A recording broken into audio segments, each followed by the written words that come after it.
50,000 বছরের রাস্তা হবে, যার যার কবর থেকে হাসরের মাঠ। ফুলচেরাতে পুল হবে 30,000 বছরের রাস্তা।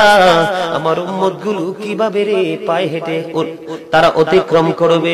বন্ধু নবী এমনি এমনি কাঁদেনি রে, নবী জানিয়ে দিয়েছে কাল কিয়ামতের ময়দানে উম্মত গুলো খালি পায়ে থাকবে, মাটি তো তামা থাকবে।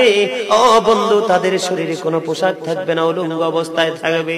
এবং মা আয়েশা প্রশ্ন করলো, গো প্রাণের নবী, জানতে মনে চায় নবী গো, এই যে আপনার উম্মত গুলো উলঙ্গ অবস্থায় খালি পায়ে সবাই থাকবে গো নবী, তারা কি নারী পুরুষ একসাথে? কয় হ্যাঁ, নারী পুরুষ একসাথে।